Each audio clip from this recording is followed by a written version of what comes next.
तो आज कई सारे लोगों के कहने पे मैं इस वीडियो को बना रहा हूँ। लोगों का पूछना है कि भाई मुझे इन्वेस्टमेंट करना है स्मॉल कैप कैटेगरी के बाद में, और वो इन्वेस्टमेंट मतलब बोले तो लमसम इन्वेस्टमेंट की बात कर रहे हैं। कुछ लोग एसआईपी को लेकर भी कह रहे हैं, लेकिन ज़्यादातर लोगों का मानना है कि भाई हमें लमसम इन्वेस्टमेंट करना है। तो क्या ये सही टाइम है या नहीं है, इस पे हम बात करेंगे और डाटा के साथ बात करेंगे। कुछ डेटा होंगे मेरे पास जिसके बेसिस पे मैं ये बात करूंगा कि अभी उसमें मतलब स्मॉल कैप कैटेगरी के फंड्स में इन्वेस्टमेंट करना सही है या नहीं है, क्योंकि उसमें तो गिरावट के वक्त इन्वेस्टमेंट करना चाहिए। क्या स्मॉल कैप कैटेगरी का जो इंडेक्स है उसमें कुछ गिरावट देखने को मिली है या नहीं मिली है, ये मैं डेटा के बेस पर आपको बताने वाला हूँ। लेकिन उससे पहले हम बात करेंगे कि कुछ और भी स्मॉल कैप कैटेगरी के फंड्स हैं जिनमें लमसम का विंडो क्लोज हो सकता है। समझ रहे कि नहीं? जैसा कि आपको मालूम है कि निपॉन इंडिया, उसके बाद एसबीआई, उसके बाद टाटा, ये स्मॉल कैप कैटेगरी के जो भी फंड्स हैं इसमें ऑलरेडी लमसम का विंडो क्लोज हो चुका है। और लास्ट में हम ये भी बात करेंगे कि मानकर चलिए लमसम का विंडो क्लोज हो चुका है, बट मुझे इन्वेस्टमेंट करना है क्योंकि हम इंडियन हैं और हमारी जिद एक तरफ होती है। तो भाई मुझे इन्वेस्टमेंट उसी में करना है, तो उसका क्या तरीका हो सकता है, किस तरीके से हम उसमें इन्वेस्टमेंट कर सकते हैं, इन सारे मुद्दों पर बात करेंगे। तो चलिए वीडियो को शुरू करते हैं। लेकिन उससे पहले एक रिक्वेस्ट करना चाहूँगा, वीडियो देखिए। वीडियो अगर आपको इन्फॉर्मेटिव लगे तो वीडियो को लाइक करके चैनल को सब्सक्राइब ज़रूर करिएगा, आने वाला टाइम में बहुत सारा प्यार देने के लिए, और साथ ही साथ वीडियो को शेयर भी ज़रूर कर दीजिएगा। सबसे पहले हम ये बात करते हैं कि कोई सा भी फंड हो, चाहे वो एसबीआई स्मॉल कैप हो, टाटा स्मॉल कैप हो या फिर निपॉन इंडिया स्मॉल कैप हो, इन फंड्स में जो विंडो क्लोज कर दिया गया है लमसम का, आखिर लमसम का विंडो क्लोज ही क्यों कर देता है? देखिए, इससे पहले की एक वीडियो में मैंने बताया था, काफ़ी टाइम हो गया, उस वीडियो में मैंने कहा हुआ था कि कोई भी एएमसी जब अपने फंड से लमसम का विंडो क्लोज करती है, इसका मतलब ये है कि उसका एयूएम बहुत बड़ा हो चुका है। मतलब फंड हाउस के पास एक बहुत ही बड़ा रकम उस फंड में जमा हो जाता है, और जिसको इन्वेस्टमेंट करने के लिए उन्हें काफ़ी परेशानी होती है, क्योंकि हर स्टॉक में बहुत सारा पैसा नहीं लगाया जा सकता है। क्योंकि स्मॉल कैप कैटेगरी के जो इंडेक्स होते हैं ना, उनमें जो कंपनीज होती है वो ज़्यादा बड़ी कंपनी नहीं होती है, काफ़ी छोटे लेवल की कंपनी होती है, तो उस पर इतना ज़्यादा भरोसा नहीं किया जा सकता है आंख बंद करके। और जब बहुत सारा पैसा फंड में आ जाए तो बहुत सारे पैसों को तो हमें निवेश तो करना ही पड़ेगा ना। और आपको मालूम है कि स्मॉल कैप कैटेगरी का फंड है तो स्मॉल कैप कैटेगरी के इंडेक्स में ही इन्वेस्टमेंट करना पड़ेगा। तो अब इसमें बात ये आ जाती है कि छोटी छोटी कंपनी होती है जिसमें हमें भरोसा नहीं करना पड़ता है, मतलब इतना ज़्यादा भरोसा नहीं किया जा सकता है कि उसमें बहुत सारा पैसा इन्वेस्टमेंट कर दिया जाए। दूसरी बात, एक बात ये भी है कि देखिए, अगर एक ही जगह पे बहुत ज़्यादा पैसे करके अगर हम निवेश कर देते हैं, मानकर चलिए कुछ कंपनी अच्छी मिल भी जाती है, वहाँ पर बहुत सारा पैसा हम एक ही जगह पे लगा देते हैं, तो हमें रिटर्न्स में उतना अच्छा प्रॉफिट देखने को नहीं मिलेगा, बढ़िया रिटर्न देखने को नहीं मिलेगा। मतलब रिस्क वर्सेस रिटर्न्स की अगर मैं बात करूँ तो वो चीज़ नहीं मिल पाएगा। समझ रहे कि नहीं? तो इसलिए लमसम का विंडो क्लोज कर दिया जाता है। अब एक बात ये आती है कि अब किन फंडों में चांस है, स्मॉल कैप कैटेगरी के कौन से ऐसे फंड्स हैं जिनमें चांसेस है कि लमसम बंद हो जाएगा। देखिए, निपॉन इंडिया स्मॉल कैप की अगर मैं बात करूं तो ऑलरेडी लमसम इसमें क्लोज है, क्योंकि उसका एयूएम कितना हो चुका था, 34,000 करोड़ हो चुका था। सोचिए, बहुत बड़ा एयूएम हो चुका था स्मॉल कैप कैटेगरी का फंड, और इतना लंबा चौड़ा एयूएम, तो सोचिए, इसीलिए उसमें ऑलरेडी बंद है, उसकी बात ही नहीं करेंगे। एचडीएफसी में 21,000 करोड़ का एयूएम हो चुका है, मतलब यहाँ पर चांसेस है कि लमसम क्लोज हो सकते हैं। देखिए, एक बात याद रखिए, यहाँ पर चांसेस की मैं बात कर रहा हूँ, ये नहीं कह रहा हूँ कि 100% लमसम क्लोज हो ही जाएगा, ऐसा कुछ नहीं है। एक चांस की मैं बात कर रहा हूँ कि हो सकता है। उसी तरह एसबीआई की अगर मैं बात करूँ तो 20,000 करोड़ का एयूएम है, बट उसमें भी लमसम क्लोज कर दिया गया है, पहले ही कर चुका है।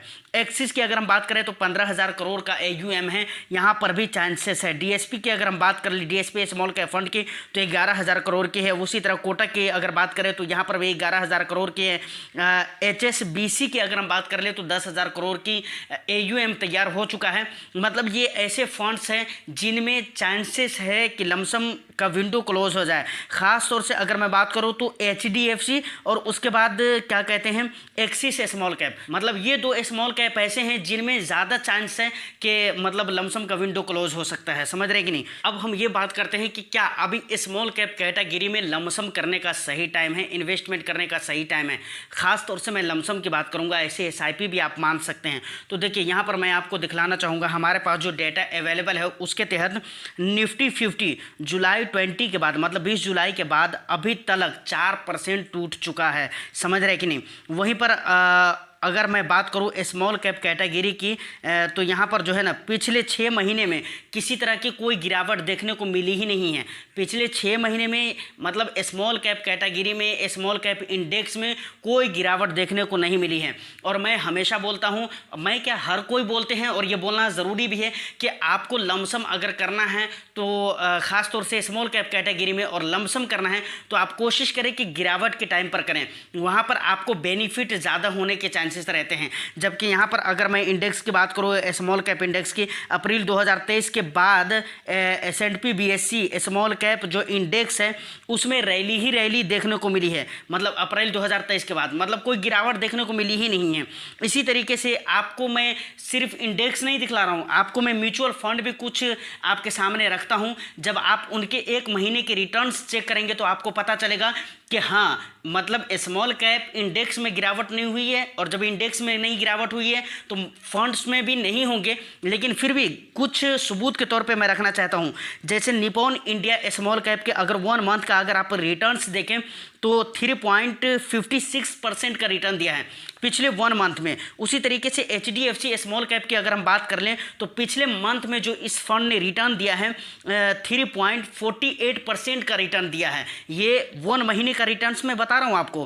क्वांट स्मॉल कैप की अगर हम बात करें तो 4.06% का रिटर्न दिया है पिछले मंथ में, मतलब क्वांट स्मॉल कैप फंड ने। SBI की अगर हम बात कर ले तो SBI स्मॉल कैप ने 2.79% का रिटर्न्स दिया है।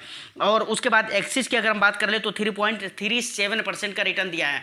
मतलब मैं आपको ये कहना चाह रहा हूँ कि अभी तक मतलब इंडेक्स में भी, स्मॉल कैप इंडेक्स में भी कोई गिरावट 6 महीने से देखने को नहीं मिली है। और पिछले 1 महीने के अगर हम रिटर्न्स देखें स्मॉल कैप कैटेगरी के तो उसमें भी किसी तरह की कोई गिरावट देखने को नहीं मिली है। यहाँ पर मैं आपको ये कहना चाह रहा हूँ कि अभी किसी तरह की कोई गिरावट नहीं है। अभी आपको इन्वेस्टमेंट करने के बारे में नहीं सोचना चाहिए, खास तौर से लमसम इन्वेस्टमेंट करने के बारे में नहीं सोचना चाहिए। अब लास्ट में मैं एक बात आपको बताना चाहूँगा, जैसे मान लीजिए SBI स्मॉल कैप हो गया, निपॉन इंडिया हो गया, उसके बाद टाटा हो गया, इस तरह के जो स्मॉल कैप कैटेगरी के फंड्स है इसमें लमसम का विंडो क्लोज है, बट मुझे इन्वेस्टमेंट इसमें करना है लमसम की तरह, तो हम कैसे कर पाएंगे? देखिए इसके लिए सिंपल फंडा है। इससे पहले की कई सारी वीडियोज़ में मैं बता चुका हूँ, कई सारे नहीं मतलब 1-2 वीडियो में मैं बताया हुआ हूँ कि कैसे आप कर सकते हैं। हो सके अगर पॉसिबल हो तो मैं लिंक डिस्क्रिप्शन में डाल दूँगा, तो आप ज़रूर चेकआउट कर लीजिएगा। तो कैसे कर सकते हैं? तो देखिए इसका सिंपल फंडा ये है कि आप जिस भी स्मॉल कैप कैटेगरी के फंड में आप लमसम करना चाहते हो उसमें अगर लमसम का विंडो क्लोज है तो सेम AMC मतलब सेम फंड हाउस के किसी दूसरे लिक्विड फंड वगैरह में आप क्या कीजिए, वहाँ पर आप STP कर दीजिए, वहाँ पर आप पैसे इन्वेस्टमेंट कर दीजिए और वहाँ से आप STP कर सकते हैं जिस फंड में आप निवेश करना चाहते हैं। मतलब आप इसको इस तरीके से समझ सकते हैं कि निपॉन इंडिया स्मॉल कैप में अगर आपको लमसम करना है तो निपॉन इंडिया के किसी लिक्विड फंड में आप क्या कर दीजिए, मतलब उसमें इन्वेस्टमेंट कर दीजिए। जितने आपको इन्वेस्टमेंट करना है 50,000, 1 लाख, 2 लाख, 3 लाख, जो भी आपको इन्वेस्टमेंट करना है उसको इन्वेस्टमेंट कर दीजिए। फिर उस लिक्विड फंड से आपको STP करना है Nippon India small cap fund के लिए, समझ रहे कि नहीं? तो वहाँ से थोड़े थोड़े पैसे कट कट कर एक फिक्स डेट पे आपके स्मॉल कैप कैटेगरी के जो फंड है निपॉन इंडिया का उसमें जाता रहेगा, उसमें जमा होता रहेगा। देखिए यहाँ पर 2 बेनिफिट मिल जाते हैं आपको। सबसे पहला बेनिफिट कि अगर निपॉन इंडिया के किसी लिक्विड फंड में जब आप अपने पैसे को डालेंगे तो यहाँ से भी आपको कुछ रिटर्न्स मिल जाएगा जब तक आपके पैसे मतलब लिक्विड फंड में पड़े रहेंगे। उसके बाद वहाँ से जब STP के ज़रिए स्मॉल कैप कैटेगरी के जो स्मॉल कैप का फंड है निपॉन इंडिया का उसमें जब आएगा तो वहाँ से तो आपको फ़ायदा होना ही होना है। तो इस तरीके से आप अपना इन्वेस्टमेंट उसमें कर सकते हैं। तो फिलहाल आज की इस वीडियो में इतना ही। उम्मीद करता हूँ कि वीडियो आपको अच्छी लगी हो। वीडियो अगर अच्छी लगी है तो वीडियो को एक लाइक ज़रूर कर दीजिए, शेयर कर दीजिए उन लोगों के पास जो लोग इस तरीके की वीडियो देखना पसंद करते हैं, और चैनल को सब्सक्राइब ज़रूर कर लें। मैं फिर आपसे मिलता हूँ किसी नेक्स्ट एंड इंटरेस्टिंग वीडियो में। जब तक के लिए all the best. Thank you for watching.